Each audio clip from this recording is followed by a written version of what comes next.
Friends, स्वागत है stock news में। अगर आप मेरे चैनल पे पहली बार विजिट कर रहे हैं तो सब्सक्राइब करें ताकि आपको लेटेस्ट इन्फॉर्मेशन मिलता रहे।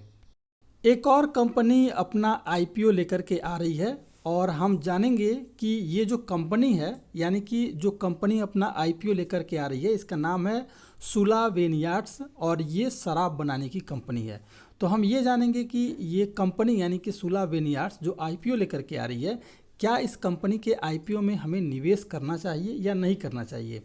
कंपनी का जो फंडामेंटल है, कंपनी का पोर्टफोलियो है,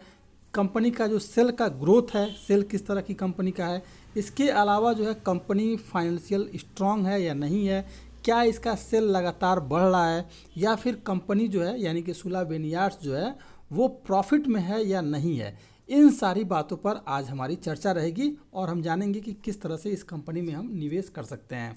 फिलहाल आपको बता दें कि ये जो कंपनी है यानी कि सुला विनयार्ड्स, ये इस कंपनी ने जो अभी जो है सेबी के पास जो है अपने सभी ड्राफ्ट जो यानी कंपनी ने बाजार नियामक सेबी के पास जो है आईपीओ लाने के लिए ड्राफ्ट फाइल कर दिया है, यानी कि जितने भी डॉक्यूमेंट्स जो ज़रूरी होते हैं उसको फाइल किया हुआ है। जैसे सेबी के पास से ओके हो जाता है उसके बाद जो है ये कंपनी अपना आईपीओ लेकर के आएगी और इस आईपीओ के तहत जो है ये कंपनी जो है उसके बाद पता चलेगा कि कब जो इसका डेट है, कब आईपीओ में आप बोली लगा सकते हैं, कितने शेयर का लॉट हो सकता है। ये सब सारी चीज़ें जब सेबी के पास से ओके हो जाएगा, जो इसका फाइल है जैसे ओके हो जाएगा उसके बाद जो है क्लियरेंस होगा कि कितना शेयर आपको एक लॉट में कितना शेयर हो सकता है और एक शेयर की कीमत क्या हो सकती है, डेट क्या हो सकता है। इन सब सारी जो बातों पर उस समय चर्चा होगी। लेकिन फिलहाल जो है पहले ये जानना हमें ज़रूरी है कि ये जो कंपनी आईपीओ लेकर के आ रही है इसका आईपीओ कैसा रह सकता है। तो इस इशू के तहत कोई भी जो है नया शेयर जो है कंपनी यानी कि सुला विनयार्ड जो है नया जारी नहीं करने वाली है। ये इशू पूरी तरफ से ऑफर फॉर सेल यानी कि ओएफएस का है, security and exchange board of India यानी सेबी के पास जो ड्राफ्ट फाइल हुए हैं उसके अनुसार अगर देखा जाए तो जो शेयर धारक हैं इस कंपनी में, अभी जो शेयर धारक हैं या जो प्रमोटर्स हैं वो जो हैं उनके पास जो इक्विटी है उसको जो है ये सेल करने वाले हैं, बेचने वाले हैं और अपनी हिस्सेदारी थोड़ी सी ये कम करेंगे और ये जो है ओएसएफ के जरिए जो है ओएफएस के जरिए जो है अपना ये हिस्सेदारी बेचेंगे। अब हम जान लेते हैं इस कंपनी के हर एक डिटेल के बारे में जानते हैं। तो इस इशू के तहत जो इस कंपनी के प्रमोटर हैं, इसके अलावा जो फाउंडर हैं और सीईओ राजीव कामत के अलावा अन्य जो मौजूदा इन्वेस्टर्स हैं वो सब विंडो के तहत जो है लगभग 2,55,46,186 शेयरों की बिक्री करने वाले हैं। इशू के कोटक महिंद्रा कैपिटल की अगर बात देखा जाए तो इशू के कोटक महिंद्रा कैपिटल कंपनी, इसके अलावा सीएलएस इंडिया और IIFL security book running lead managers हैं इस कंपनी के। और शेयरों की लिस्टिंग जो है फिलहाल आपको बीएसई और एनएसई पर, जैसा कि पहले मैंने बताया, दोनों पर ही होगी।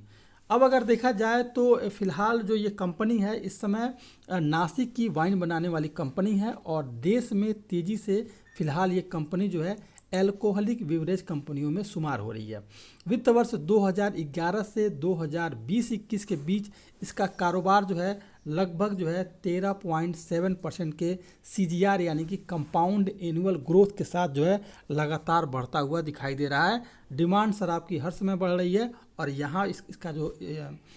लगातार जो ग्रोथ है वो लगातार होता हुआ दिखाई हमें दे रहा है। अब अगर देखा जाए इस कंपनी के बारे में तो फिलहाल जो है कारोबारी कमाई के हिसाब से 2008 और 9 में जो है इसका 100% ग्रेप्स वाइन कैटेगरी यानी कि 33% जो है वो मार्केट शेयर था और इसके अलावा 2019 और 20 में जो बढ़ करके लगभग जो है इसका जो मार्केट कैपिटल है वो लगभग 52% हो गया है। इसके अगले वित्त वर्ष 2020-21 में बढ़ करके 52.6% हो गया है। यानी कि जो इस कंपनी का मार्केट ग्रोथ है वो लगातार होता हुआ दिखाई दे रहा है और वाइन कैटेगरी में ये लगभग 50% से ज़्यादा यानी कि 52.6% के करीब जो है इसकी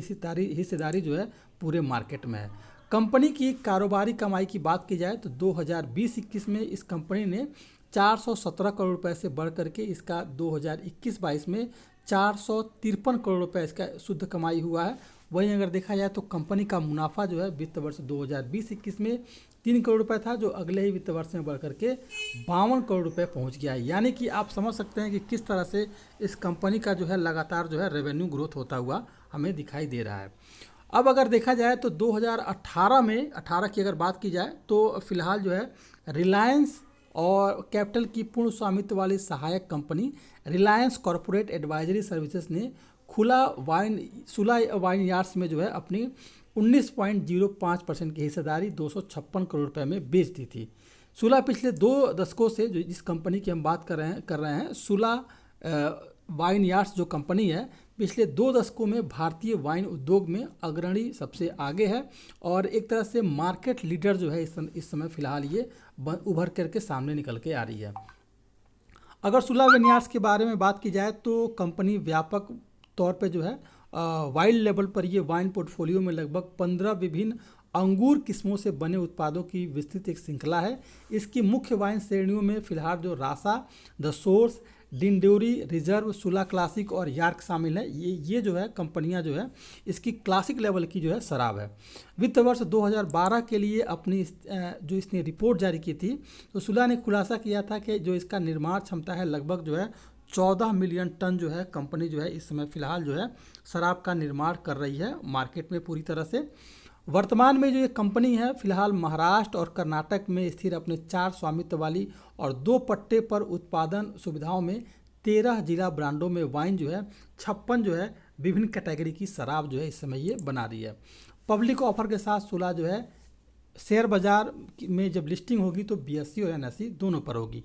अब जब कंपनी अपना डेट लॉन्च करेगी, जैसे ही सेबी के पास से फाइल क्लियर हो जाता है उसके बाद से जो है इसका पता चलेगा कि कब जो है ये कंपनी अपना IPO लेकर के आने वाली है और क्या इसका प्राइस रह सकता है। तो फिलहाल अब तक के लिए इस कंपनी के लिए इतना ही है। अगर आप मेरे चैनल पे पहली बार विजिट किए हैं तो सब्सक्राइब करें ताकि आपको लेटेस्ट इन्फॉर्मेशन मिलता रहे।